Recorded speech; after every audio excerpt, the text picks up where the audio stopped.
First of all, I just want to say, man, I'm excited to see you. I watch your videos all the time. I disagree heavily, and I originally wanted to come up here and maybe troll, but I actually have a genuine question for you. And my question to that is, why is it that you are in strong support of religious values being instilled as American values and protected by the Constitution when our founding fathers kind of tried to stray away from a instillment of a specific religion on the entire country? Well, I would reject the premise, but let's just kind of let's ask you, by what standard do you think we should live by? Standard in the country? Live by? Just as humanity, what should we say is good or evil, and where should we get that from? I think that we should have a set amount of values that come from what we as a society kind of create, and that can be contributed by a mix of different religions and perspectives and opinions, which is why I disagree with the instillment of a specific religion on the entire country. So I'll tell you what I believe. I believe specifically the Ten Commandments is a great place to start. What would you say are rules for life, and where do we get them from, and why should we believe them? You're asking me? Yeah. Yeah, I mean, so again, like I said, I think that a lot of things we can point to the Bible, we can point to the Ten Commandments, we can point to a lot of these teachings, and we can say, okay, here's a good set of values that we have that are outlined in the Ten Commandments, in the Bible, and stuff like that. But we can also, what that raises the issues of is what that does for the rest of the country. Because if you flip that logic and you applied it to, let's say, values of Islam, values of Hinduism, values of Buddhism. We weren't founded on those values, though. Correct. Right? We were not founded on those values, but also I think that just because we were founded on beneficial values of a specific religion does not mean that we as a country should look to solidify the entire country in religion. And what we're seeing a lot in government is more religious involvement. We're seeing a lot of money. Which we should. We should have a ton more religious involvement. And the reason primarily being is if America goes secular, it will lose its mind. Would you agree then? And we're seeing that. Would you agree with if the president elected was Muslim or had a different religion than you? Would you also? Well, let's take Vivek. I mean, Vivek has a worldview that I share. Vivek is a Hindu. But how would you feel with those values as a whole being? I mean, Vivek is a Hindu, but Vivek would come up here and say the Ten Commandments is one of the greatest moral breakthroughs ever. The point being, and this is what I'm getting at, is that Christianity is the greatest ethic that humanity has ever had to live under. Hold on a second. Sorry. Christianity, as we know it, is the greatest moral ethic, and these are things you agree with. You know, love the stranger. You know, help others. Have justice. Love thy neighbor. Yeah, love thy neighbor as yourself, like Leviticus 19, right? These are beautiful teachings. In fact, they're so beautiful that you think that they're common, when in reality the rest of the world doesn't always have them. Even freedom of speech and natural rights and charity to the lesser, these are all Christian values. So what I'm getting at, though, is if we remove Christian values, which you may or may not be suggesting, what do we replace them with? I guess my question is more centered around using taxpayer dollars. Well, I guess I can lead with a question. How do you feel about taxpayer dollars using to fund things like Bible teachings in public schools? Yeah, I totally support that. The Bible is a historical document. And so my question again is, how would you feel about taxpayer dollars going towards teachings of the Quran? Well, they actually do that already. And are you in support of it? Hold on a second. Pause. We do have a religious texts of a lot of public schools. Yes, we should look at all religious texts of great faiths and learn and examine them. You know, okay, what does the Quran say? What does the Bible say? If it's in a public school. But I think you know what I'm getting, pointing at. Sort of, but it's important to understand, though, that only one of those texts was believed and continued this country moving forward, which, of course, is the Holy Bible. And the teachings of the Bible were at 55 out of 56 of the signers of the Constitution were Bible-believing, church-attending Christians. God is mentioned 4 times in the Declaration of Independence, right? We were an explicitly Christian country. In fact, John Adams said that the Constitution was written wholly for a moral and religious people. It's wholly inadequate for the people of any other.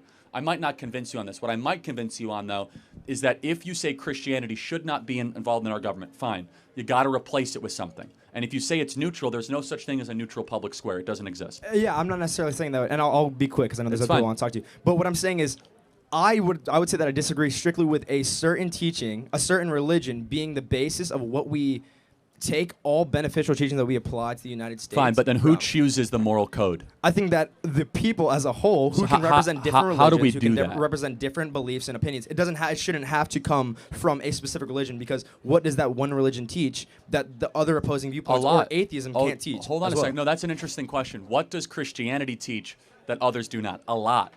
A lot. For example, in Christianity explicitly, there are beliefs that are not found in Buddhism or Hinduism And again, just look at the fruit. The West is a Christian project. So why would we cut the fruit from its vine? Why would we cut the flower from its roots? Yeah, and my question is because I think that there's a lot of disagreeing points of view that conflict that, right? Abortion rights. I know that it is a largely Christian value to not be in support of a woman's right to choose whether or not she has an abortion, to protect and I know innocent that life, you for are sure. also anti-democracy, and you know Well, I'm pro-elections, but yeah. yes, and you're opposed to just the majority ruling over the rest of people, right? And so why is it that you are in support of people that make up the slight majority having power to instill legislation and rules and laws that their religion teaches on the rest of the society? Again, is what I'm saying. First of all, you can't have a free society without having some sort of a belief in God. So then why should we use Christian teachings to apply that to the rest of society when they disagree with them? First of all, it's the best. Show me a better alternative. No, seriously, I mean, you can laugh at it. Show me a society that has gone away from Christianity and has improved itself. What I'm saying. No, it's important. Okay. I believe that America should remain Christian. Show me a formerly Christian country in Europe that has gone away from Christianity and has become a better, stronger, more better. What I would point you to is probably towards a country that does not apply those values to things like abortion rights. So I'll probably point you to I'll probably point to Norway. I'll probably point you to a lot of the places like that because they're not having people die from lack of access to abortion. And this is where we just have disagreement. I think Europe is a disaster right now. Okay. I think Europe is a husk of its former self. What I'm arguing is that I'm saying in the specific areas of that there's not people literally like dying because they're forced to give birth to a human that they don't want to carry and they don't have proper access to abortion, and those are Christian teachings that are not. Yeah, in this country we have babies literally dying in the womb every single day. Yeah. I mean, 3,000 abortions a day. I mean, I think that's a big deal, but I also at the same time, there are those same Christian teachings. I would just ask again. You don't have to answer it. This is an interesting question for you, and I want you to think about this for the next week or two. Okay. The most important book in my life, of which all truth stems from, is the Bible. Correct. What is your most important book? Right Wing Revolution by Charlie Kirk. Without the troll, though, but it's important because at some point you have to appeal to something. You have to have a rule book. Every species, all human beings need a rule book for life. We tell you what our rule book is. I know it's like putting you on the spot, but think about it. Yeah. And if you don't have a rule book, you're lying to yourself. Everybody has a rule book you live by. You just got to tell us what it is. Fair enough. All right, Thank cool. you. Thank you, man. Think about that, okay? Hey, Charlie, thank you for being here. My question to you, and I just want to confirm your position on something. You are anti-death penalty, is that correct? Pro. You're pro-death penalty. I've done this once already, but yes, correct. Okay. I used to be anti, but yes, fine. I just want to ask about consistency. So, consistency. One thing that irritates me about liberals is they'll say things like, yeah, we're pro-choice. But then when it comes to vaccinations and my body, my choice, suddenly they're not so pro-choice anymore. I feel like conservatives do the same thing, but on the pro-life side.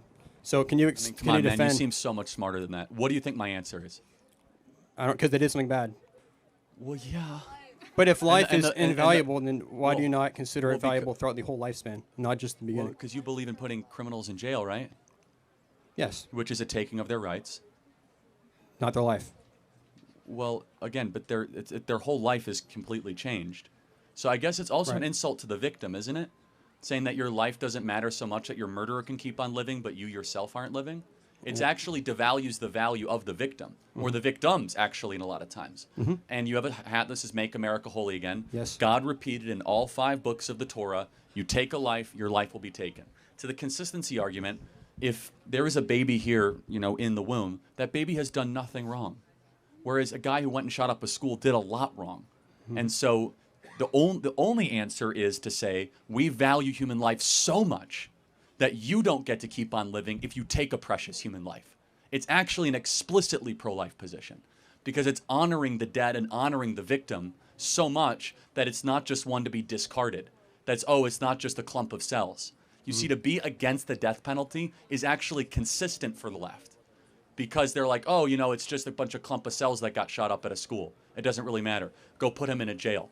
Where we say, no, that's a life you took, and you don't get to keep on having breath if you go take another precious human life. Does that make sense? It makes sense. And how do you defend, there's a flat-out commandment. It doesn't get much clearer. Thou shalt not kill. We did this earlier. I can't hear anything on the other That's side. all right. I'm sorry. Okay, it says, thou shalt not kill, thou shalt not murder, not thou shalt not kill. So killing and murder are 2 different words in Hebrew. It says, thou shalt not murder, not kill. Again, I could repeat this it's just over on ad nauseum. God has a law in the scriptures. If you are to take a life, your life shall be taken from you. Why is that? God went and explained in the Torah, it's because human life is so precious, you shall not be able to continue. The only punishment is that your life should also be taken from you. Okay, thank you. Thank And you I very wasn't trying much. to debate. I just want to hear your No explanation. worries. It's fine. Thank you. Yep. What's up, Charlie? Welcome to Florida State. My question has to do with culture.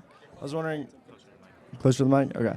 I was wondering, why doesn't the right have, like, the left has dominated culture for so long. They had, the feminist movement. We can blame that for destroying the nuclear home. We can blame that for destroying marriages in a lot of ways.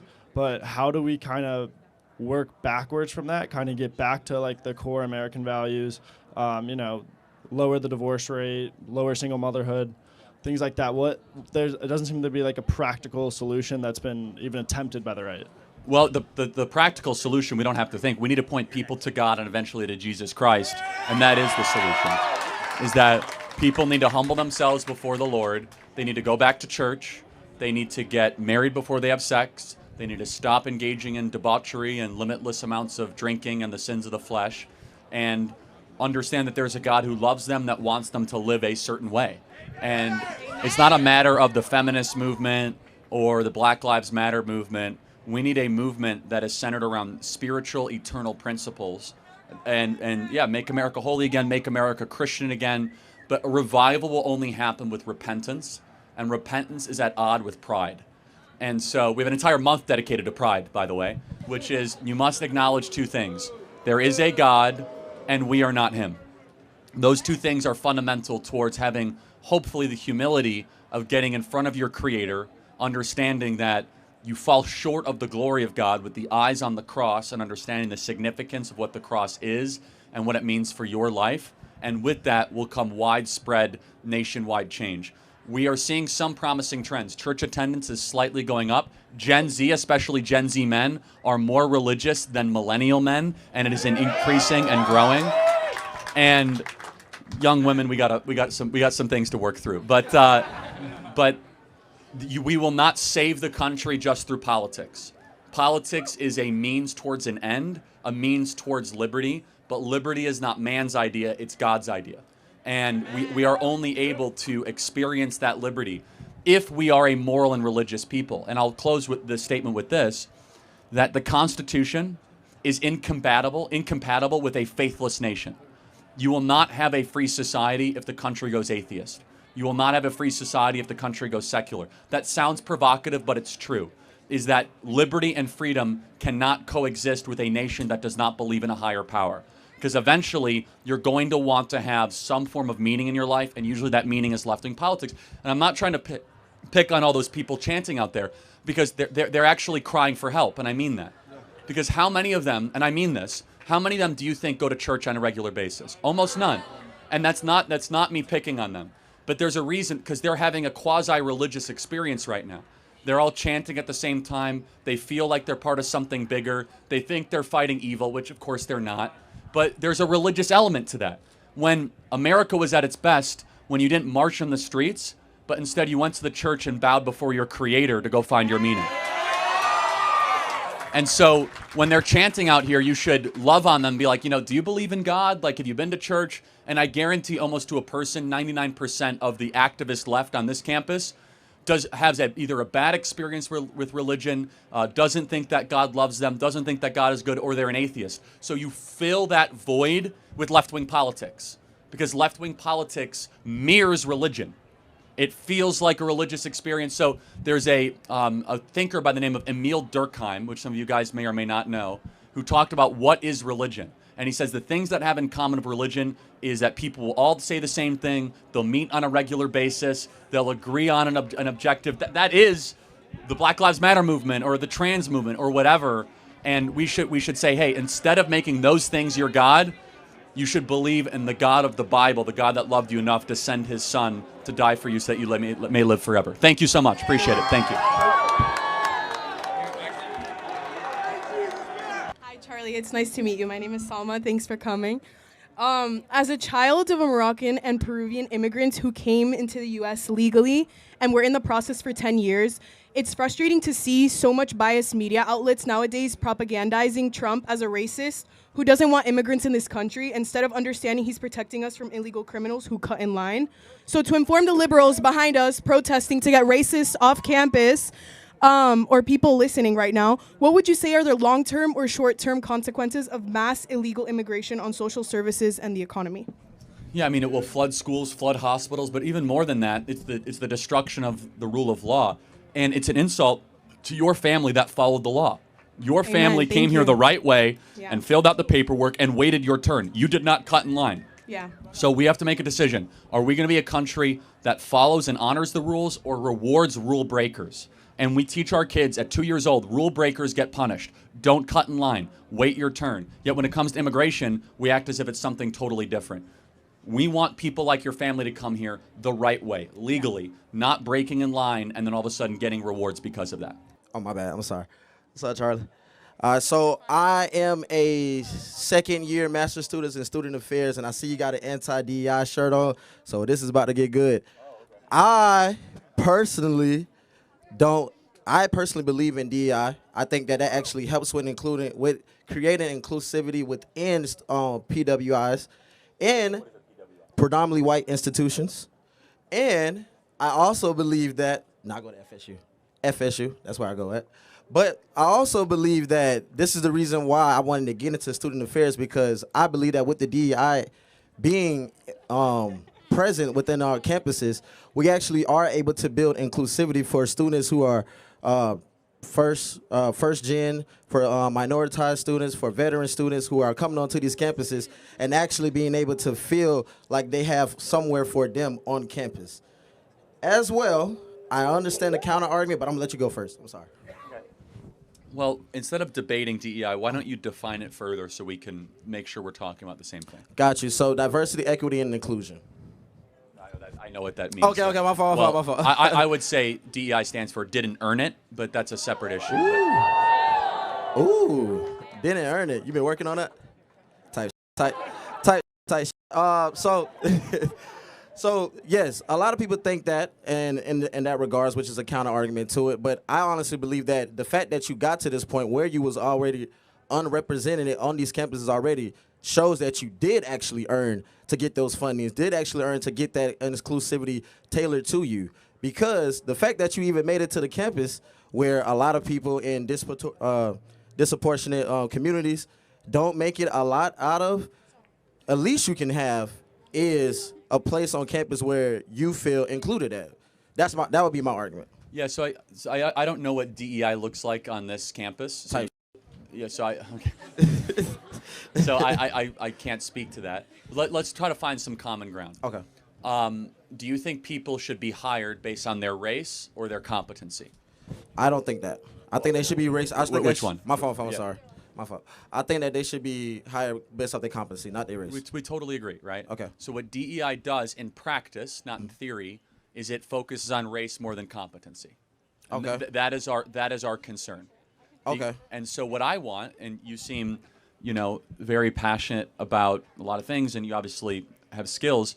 For your life, I want you always to be judged on the content of your character, not the color of your skin, which is actually, as you know, Martin Luther King gave this big speech.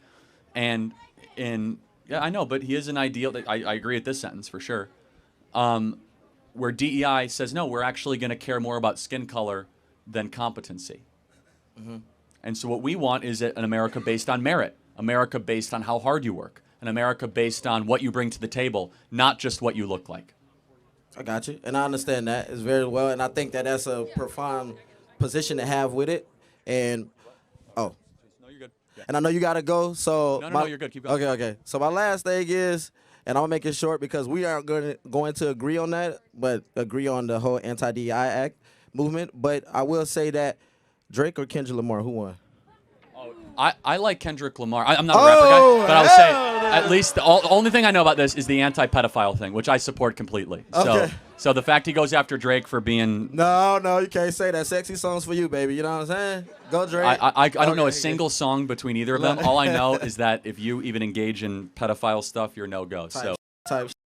but can we both agree though Yes. that the less we talk about race as a country, probably better. That if we look at people as human beings first and not race. I agree with that. Okay, we I can can agree. agree. Thank you, man. God bless you. Thank you.